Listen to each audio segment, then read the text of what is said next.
Apa hubungan hadis dengan khobar? Ini ada 3 pendapat. Al-awwal huwa muradifun lil hadis.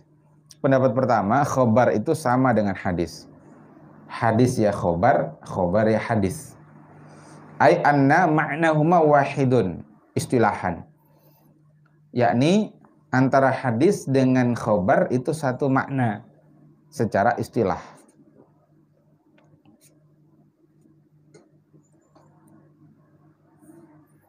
Nah ini kemudian yang kedua, kita lanjut dulu. Yang kedua, mughayyirul lah. Pendapat kedua mengatakan khobar itu berbeda dengan hadis. Ai fal haditsu ma jaa 'anin nabi sallallahu alaihi wasallam wal khabaru ma jaa 'an ghairihi. Jadi hadis itu apa yang datang dari Nabi sallallahu alaihi wasallam, sedangkan khobar itu selain dari Nabi. Jadi kalau pembawa acara presenter televisi menyampaikan berita perkembangan COVID terkini misalkan, nah itu khobar, bukan hadis. Tapi kalau Nabi yang bicara itu hadis. Jadi beda antara khobar dengan hadis. Di pendapat kedua. Pendapat ketiga a'ammu min. Pendapat ketiga berpendapat bahwasanya khobar itu lebih umum daripada hadis. Ai fal hadisu ma jaa 'ani nabi sallallahu alaihi wasallam wal khobaru ma jaa anhu au an ghairihi.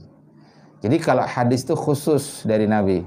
Kalau khobar itu dari Nabi atau selain dari Nabi Shallallahu Alaihi Wasallam. Artinya kalau disebut khobar itu bisa jadi hadis Nabi. Tapi kalau disebut khobar bisa jadi juga sesuatu yang lain selain Nabi Shallallahu Alaihi Wasallam. Jelas ya? Itu ta'rif. Jadi kalau dalam kitab As-Sakhsiyah Islamiyah juz yang pertama disebutkan yang qasamul khobaru muradifu lil hadisi was sunnati bi'tibari turuqihi ila khobarin mutawatirin wa khobari ahadin. Nah, kalau dalam Sakhsiyah Islamiyah itu disebut khobar, sunnah dan hadis itu muradif.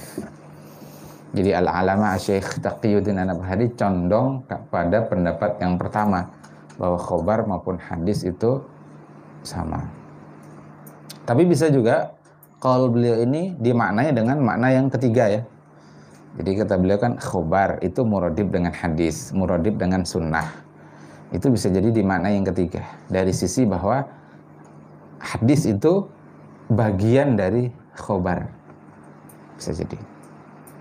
Tapi sebenarnya ini tidak terlalu prinsip ya, perbedaan istilah aja. Yang penting bisa dipahami.